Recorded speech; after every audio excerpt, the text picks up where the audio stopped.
gloire aux idoles, ni mon honneur à un autre. Je ne donnerai point ma gloire aux idoles, ma gloire aux idoles, ni mon honneur à un autre. La goutte au nom est grand, la goutte au nom est grand, la goutte au nom est grand, la goutte au nom est grand, la goutte au nom est grand, la goutte au nom est grand, la goutte au nom est grand, la goutte au nom est grand.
Je suis là-bas.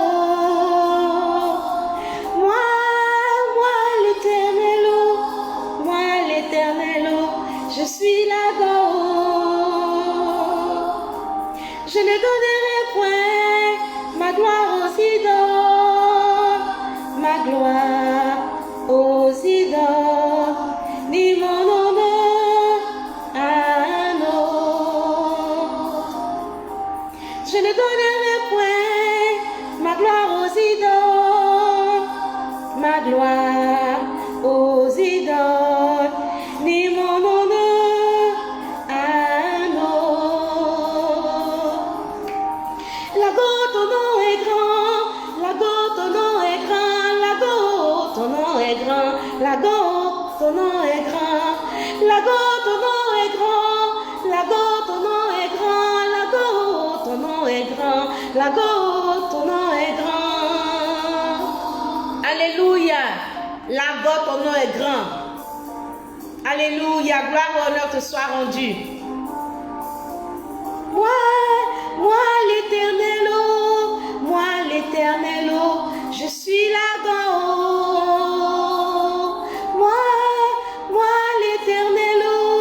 Moi l'éternel, je suis là-bas. Je ne donnerai point ma gloire aux idoles, ma gloire aux idoles, ni mon honneur à un autre. Je ne donnerai point ma gloire aux idoles, ma gloire aux idoles, ni mon honneur à un autre. La goutte au nom est grand, la goutte au nom est grand, la goutte au nom est grand, la goutte au nom est grand, la goutte au nom est grand, la goutte au nom est grand, la goutte au nom est grand, la goutte au nom est grand. Alléluia, gloire soit rendue à notre Dieu. un grand. Alléluia. Béni soit Emmanuel le grand. Béni soit le roi des rois, le Seigneur des seigneurs. Béni soit Emmanuel le grand. Sa majesté le roi premier.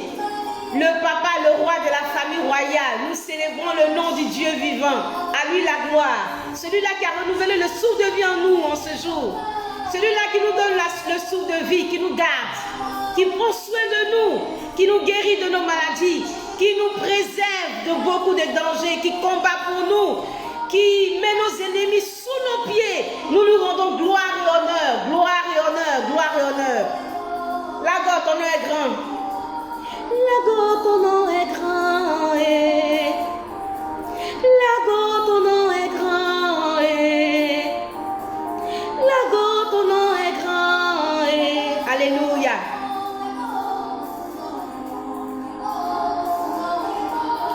Là-bas, ton nom est grand. Là-bas, ton nom est grand. Là-bas, ton nom est grand. Là-bas, ton nom est grand. Alléluia. Béni soit le roi des rois, le Seigneur des seigneurs. À lui la gloire. Béni sois-tu notre Père et notre Dieu. Merci Seigneur. Merci Seigneur des seigneurs. Merci Dieu vivant. Merci éternel.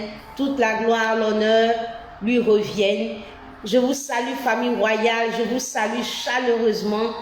Que la grâce de notre Seigneur Jésus soit avec vous, avec chacun de nous. Nous bénissons l'Éternel notre Dieu.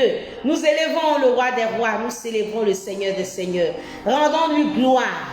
Partout où nous sommes, quelle que soit la nation dans laquelle nous nous trouvons, élevons le Seigneur. Célébrons l'Éternel notre Dieu. Famille royale, je suis dans la joie de vous retrouver ce soir pour communier avec vous, pour transmettre à chacun de nous la pensée de Dieu en ce jour. Je suis dans la joie. Nous sommes aujourd'hui le 13 décembre. Aujourd'hui le 13 décembre. En tout cas, si je me trompe, je pense qu'aujourd'hui c'est le 13 décembre. Lundi 13 décembre. Le Seigneur nous a fait grâce. L'année 2021 est en train de s'achever. Et nous sommes dans la joie. Le Seigneur nous a fait grâce. Il nous a gardés jusqu'à présent. Et nous bénissons son Seigneur. Je sais une chose. C'est que nous avons coutume pendant les fins d'année de nous retrouver en famille, en conseil de famille, pour échanger, parler de ce qui n'a pas marché, nous projeter pour l'année qui suit. Et aujourd'hui, je peux dire que le Seigneur est venu en conseil dans une famille. Voilà, il y a un conseil de famille présidé par le Seigneur et nous allons un peu parler de ce conseil-là. La Bible nous dit en Genèse chapitre 3, je lis à partir du verset 7. Les yeux de l'un et de l'autre s'ouvrirent. Il connut qu'ils étaient nus. Et ayant cousu des feuilles de figuier, il s'enfit des ceintures. Alors ils entendirent la voix de l'Éternel Dieu qui parcourait le jardin vers le soir. Et l'homme et sa femme se cachèrent loin de la face de l'Éternel Dieu, au milieu des arbres du jardin. Mais l'Éternel Dieu appela l'homme et lui dit, « Où es-tu » Il répondit, « J'ai entendu ta voix dans le jardin et j'ai eu peur parce que je suis nu et je me suis caché. » Et l'Éternel Dieu dit, « Qui t'a appris que tu es nu? Est-ce que tu as mangé de l'arbre dont je t'avais défendu de manger ?» L'homme répondit, « La femme que tu as mise auprès de moi m'a donné de l'arbre et j'en ai mangé. » Que Dieu bénisse sa parole. Nous bénissons le nom du Seigneur. Nous avons lu Genèse du chapitre 3, les versets 7 à 12. Voilà. J'ai dit que nous sommes en fin d'année et en tout cas généralement les pères de famille ont coutume de faire un conseil de famille pour faire le bilan de l'année écoulée et se projeter par rapport à l'année qui va suivre, par rapport à l'année suivante. Et donc aujourd'hui, je peux dire que Dieu tient un conseil de famille, Dieu visite nos familles pour tenir un conseil de fin d'année. Avant de rentrer dans cette nouvelle année, Dieu visite la famille d'Adam et d'Ève. Dieu visite la famille d'Adam et d'Ève. Et bien aimé du Seigneur, quand tu arrives dans une maison, et que tu dois t'adresser à cette maison, tu as quelque chose à dire à cette maison, je crois que tu t'adresses en premier au chef de famille. Et c'est ce que Dieu nous a appris dans le jardin, dans le foyer d'Adam et d'Ève. Dieu constate que rien ne va, Dieu constate qu'il y a un problème. Il arrive dans le jardin, automatiquement il s'adresse à Adam. Il s'adresse à Adam.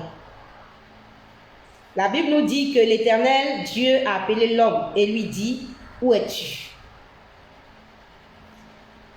Adam était avec Ève, caché,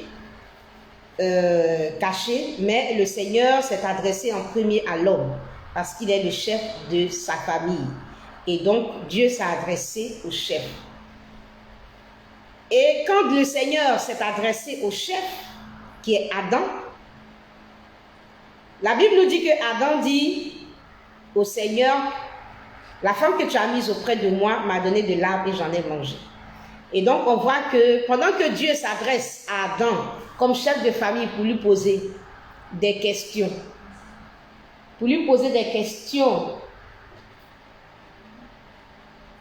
en ce qui concerne la famille, voici que Adam ramène l'Éternel à sa femme.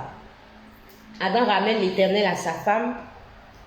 Le Seigneur pose la question à Adam, mais qu'est-ce qui ne va pas dans la maison? Où es-tu? Il lui pose un certain nombre de questions. Et Adam ramène Dieu à sa femme. Et aujourd'hui, nous sommes dans cette fin d'année de 2021. Nous nous acheminons vers la fin de l'année. Nous sommes aujourd'hui le 13 décembre 2021. Nous allons progressivement, par la grâce de Dieu, dans quelques jours, entrer dans l'année 2022. Et si le Seigneur rentre dans ta maison, dans ta famille, dans ton foyer, et te pose la question, comment ça va, où es-tu? Et pendant que tu es caché au milieu des arbres du jardin comme Adam, un homme peut répondre au Seigneur pour dire, la femme que tu as mise auprès de moi, mon épouse, c'est elle qui nous a mis dans une telle situation. Et aujourd'hui, tu peux entendre un homme qui parle en ce qui concerne toutes les difficultés de la maison, les déboires de la maison, le désordre qui est dans la maison. Si on pose la question à un homme, on peut l'entendre dire « Je n'ai pas une bonne femme, j'ai une mauvaise femme.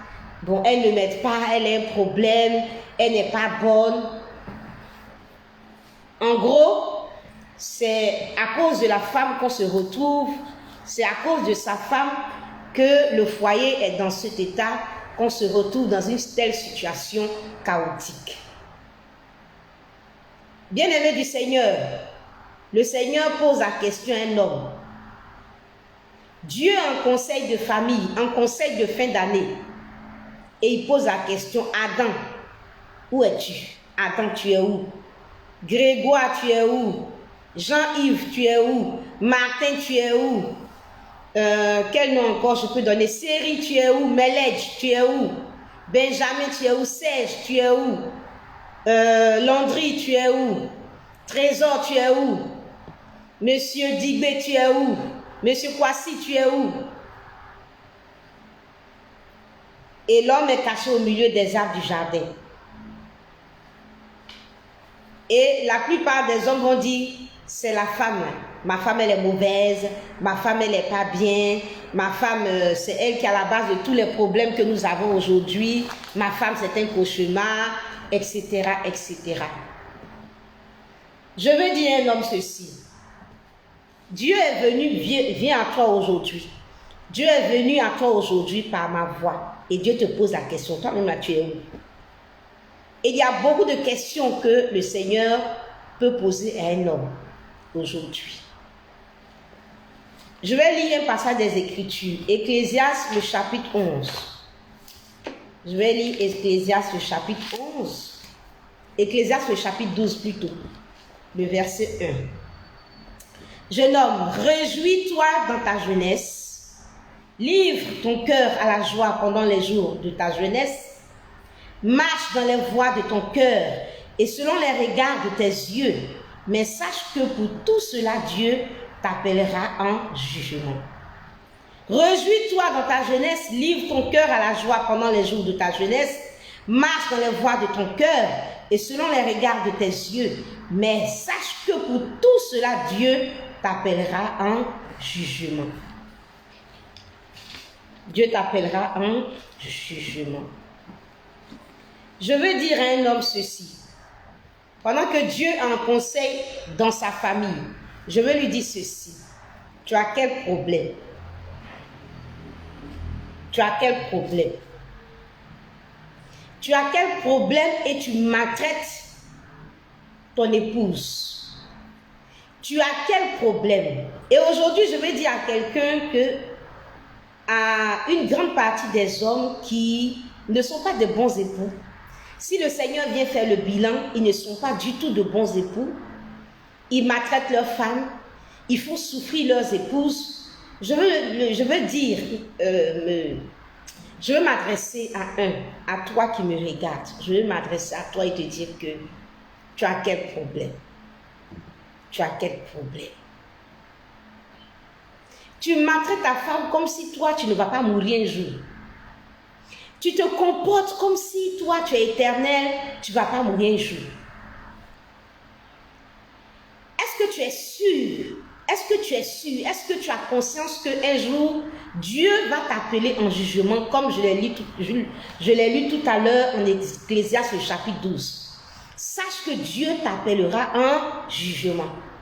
Mais la façon dont aujourd'hui les gens se comportent, la façon dont aujourd'hui les chefs de famille, les hommes se comportent en tant que des époux, en tant que des pères dans les familles, la façon dont ils se comportent, j'ai l'impression que ils oublient, c'est sorti de leur tête qu'un jour, Dieu va les appeler en jugement. Qu'un jour, ils vont mourir. Qu'un jour, ils vont partir de ce monde. J'ai l'impression qu'ils n'ont pas conscience que leur vie est passagère, qu'ils sont étrangers et voyageurs sur la terre. J'ai l'impression qu'ils se disent qu'ils vont être là éternellement. Ils vont être là éternellement. Est-ce que tu es sûr que tu es conscient que Dieu t'attend en jugement, que Dieu t'appelle en jugement? Est-ce que tu es pleinement conscient que tu vas répondre au grand juge qui est l'Éternel un jour? Et je te pose la question de savoir, pourras-tu répondre à ces questions? Pourras-tu répondre à ces questions? Un jour, Dieu va te poser la question. Es-tu marié? Ou étais-tu marié quand tu étais dans ce monde? Et le Seigneur va te poser la question, à qui étais-tu marié? Là encore, il faut une réponse. À qui? Parce que généralement, aujourd'hui, ce qu'on constate, il y a la femme avec qui on est marié et puis il y a la femme avec qui on couche. Il y a la femme avec qui on est marié et puis il y a les femmes avec qui on couche. Or, selon Dieu, on a des rapports sexuels qu'avec la femme avec qui on est marié. Donc, quand le Seigneur va te poser la question, mais tu étais marié à qui? Je ne sais pas comment même tu vas répondre. Qu'est-ce que tu vas répondre devant le Seigneur? Pourras-tu répondre aux questions du grand juge? As-tu été un époux aimant? As-tu été un époux fidèle?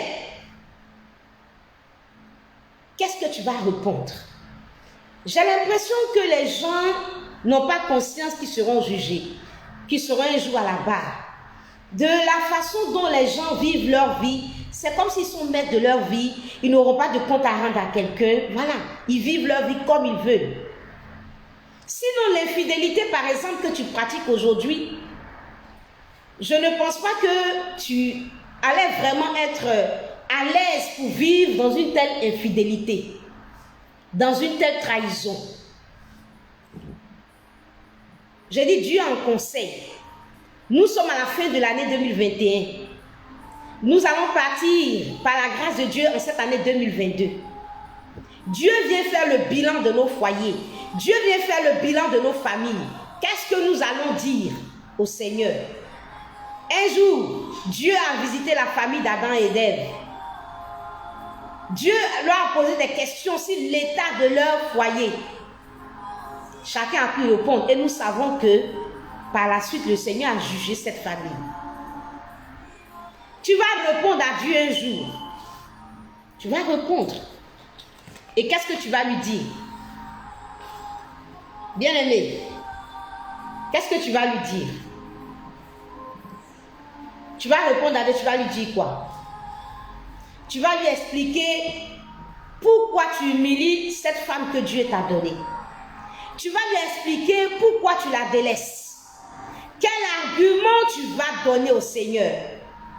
Non, c'est la femme que tu as dit. Non, elle n'est pas bonne. Non, elle n'est pas gentille. Ça ne tient pas devant le Seigneur.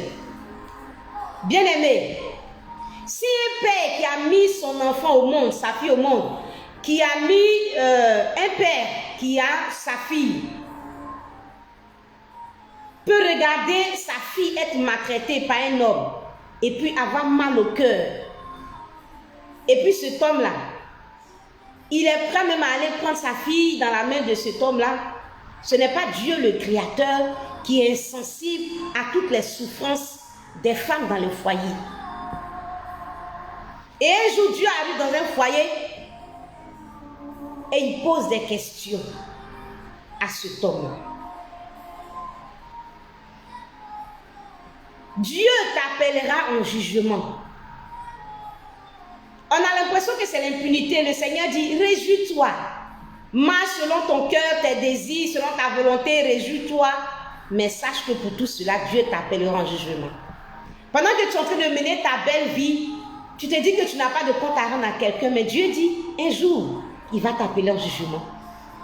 Aujourd'hui, la vie que les gens vivent, ils vivent comme s'ils n'allaient pas mourir. Ils vivent comme s'ils sont éternels. Ils vivent comme s'ils ne vont pas rendre l'âme. Ils vivent comme si un jour, ils ne seront pas appelés en jugement.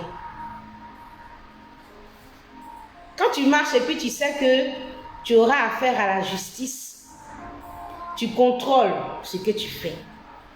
Parce que tu sais qu'on va t'appeler en jugement. Mais cela s'assoit dans l'esprit des gens qu'un jour, ils seront face à la justice divine. Dieu va te poser des questions sur les actes que tu poses. Est-ce que tu as été un bon époux? Pendant toute cette année 2021 jusqu'à aujourd'hui, est-ce que tu peux t'asseoir pour faire le bilan en tant qu'un époux, en tant qu'un père de famille? Quelle a été ta conduite, ton comportement, les actes que tu as posés, les décisions que tu as prises? Est-ce que tu peux entrer en toi-même et faire passer toutes ces décisions, tous ces choix, toute cette conduite-là devant le Seigneur? Et peux-tu être fier de toi? Peux-tu être fier d'avoir été un bon mari, un bon époux? Si tu as été un bon époux, un jour, pendant que tu vas te retrouver devant le Seigneur, il va t'accueillir avec joie et te dire, félicitations, entre dans la joie de ton Père. Bien-aimé du Seigneur, aujourd'hui on vit comme si on n'a pas de compte à rendre à Dieu. Bien-aimé, la Bible nous dit au psaume 90, le verset 12, ceci.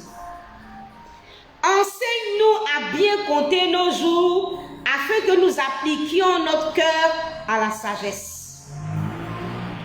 Enseigne-nous à bien compter nos jours, afin que nous appliquions notre cœur à la sagesse. Le sage, lui, il doit demander à Dieu, il faut m'apprendre à bien compter mes jours. Parce que souvent, on oublie que notre vie est tellement courte. La sagesse vaudrait mieux pour nous d'apprendre à compter nos jours. Tu comptes 1, 2, 3. Apprends à compter tes jours. Et tu vas voir que tes jours sont peu nombreux. Apprends à compter tes jours. Et tu avais 2 ans, tu avais 5 ans, tu avais 10 ans. Aujourd'hui, peut-être tu es un homme, tu as 30 ans, tu es marié, tu as déjà passé 30 ans de ta vie. Si Dieu t'a fait grâce, peut-être tu vas arriver à 90 ans. Mais là encore, ce n'est pas une évidence. Aujourd'hui, regarde autour de toi. Il y a des personnes qui ont 40 ans, elles sont parties. 30 ans, elles sont parties. 35 ans, elles sont parties. 70 ans, elles sont parties. Nous sommes des étrangers, des voyageurs. Combien de temps est-ce qu'il nous reste? Le psalmiste dit, mon Dieu, apprends-moi à compter mes jours, afin que moi j'applique mon cœur à la sagesse. Apprends-moi à compter mes jours afin que j'applique mon cœur à la sagesse. Apprends-moi à compter mes jours, waouh, afin que j'applique mon cœur à la sagesse. Quand je regarde, il reste combien de jours à vivre? Quand je sais que j'ai passé peut-être 45 ans de ma vie, quand je sais que j'ai déjà passé 50 ans de ma vie, je peux réaliser que je n'ai pas beaucoup de temps qui me reste. Et donc la sagesse aurait voulu que je puisse utiliser le reste de mon temps là à faire ce qui honore le Seigneur, à faire ce qui est bien autour de moi. Vous voyez, c'est toujours à la dernière minute, c'est toujours au dernier jour qu'on va maintenant regretter. Je te demande pardon pour tout ce que j'ai fait, je regrette, c'est toujours. Quand maintenant il est tard, quand maintenant on n'a plus de jours, quand maintenant on voit que nos jours sont finis, on regarde tout ce qu'on a eu à faire comme de la boue, comme de la vanité, comme du n'importe quoi.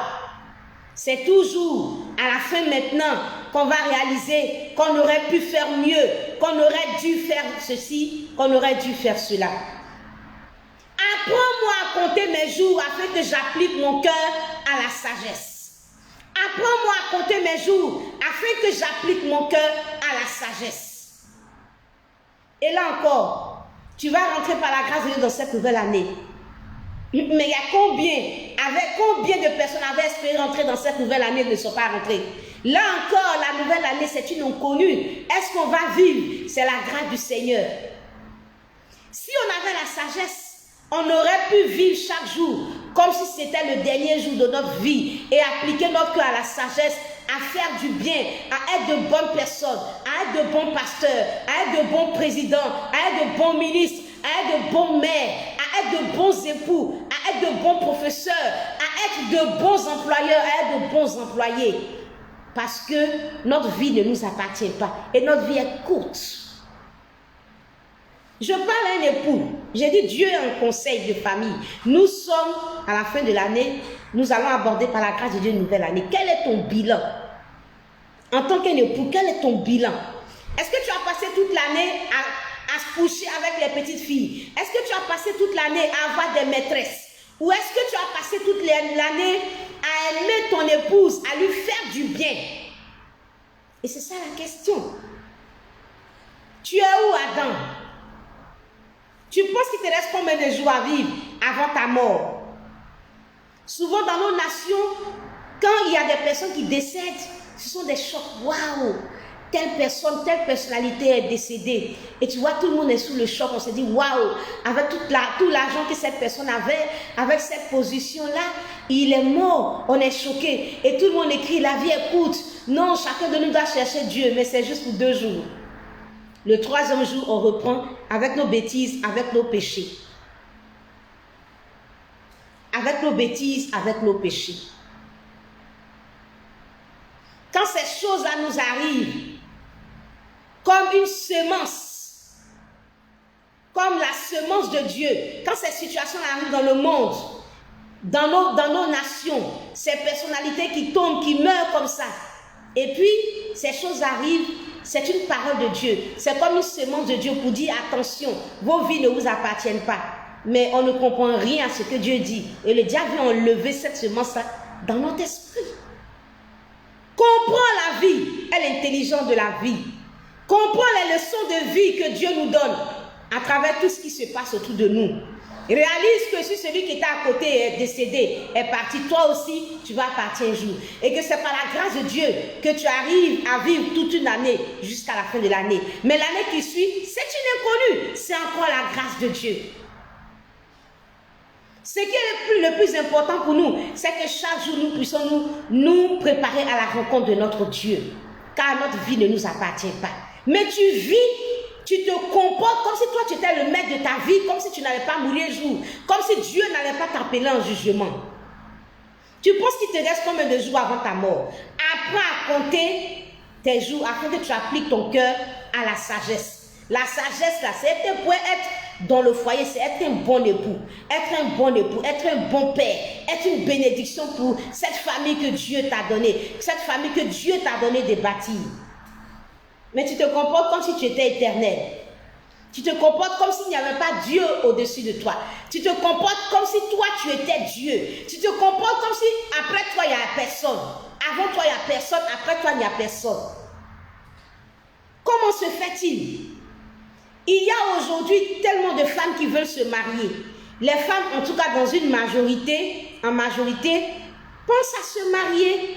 Mais toi, comment se fait-il? On ne comprend pas que tu n'arrives même pas à garder une seule femme chez toi. Tu prends une femme aujourd'hui, tu la laisses. Tu prends une femme aujourd'hui, tu la laisses. Bien-aimé, cher chef de famille, père de famille, mon premier conseil s'adresse à toi. Mon premier conseil de famille. Comme Dieu, quand il arrive dans le jardin, ça ne va pas. Ça, Adam, il pose la question en premier. Comment est-ce que tu peux répondre au Seigneur? Quand tu es un homme, tu n'es pas capable même de respecter ta parole donnée. Tu dis à une femme, je t'épouse. Je t'épouse pour le meilleur et pour le pire. Je te promets fidélité, assistance, amour, tout ça. Tu es mon épouse, tu es la mère de mes enfants. Tu es la mère de mes enfants et puis en même temps, tu as une autre mère d'un autre enfant quelque part. Tu lui as promis, tu dis qu'elle sera la mère de tes enfants. Et puis maintenant, il y a une autre mère d'un autre enfant encore de tes enfants quelque part. C'est quoi ce truc? C'est quoi ce truc? Tu n'es pas capable de respecter ta parole. Je te jure fidélité, je te promets fidélité. Tout au long de cette année 2021, as-tu été fidèle à ton épouse? C'est ça la question. Si tu ne peux pas respecter ta propre parole, que toi-même tu as donnée à une femme, ce n'est pas la parole que Dieu t'a donnée qui est une autre personne que tu vas respecter. Et je veux te dire aujourd'hui, si tu ne respectes pas toi-même ta propre parole, comment pourras-tu respecter même la parole de Dieu? Comment? C'est pour Dieu que tu vas pouvoir respecter. C'est pour Dieu que tu vas pouvoir respecter. Et je veux te dire aujourd'hui, tu dis tu es chef de famille, mais ton comportement te dévalorise. Ton propre péché te dévalorise. Aujourd'hui, tu n'as pas de respect pour ta propre personne. Tu es un homme, tu es un chef de famille, c'est quelqu'un qu'on doit respecter. Mais tu apprends toutes les petites filles et tu fais passer, en tout cas, ton sexe partout. Tu te déshabilles partout. Ça, est-ce que ça, c'est une personne qu'on doit respecter comme ça, qui se comporte comme ça? Tu promènes ton sexe partout.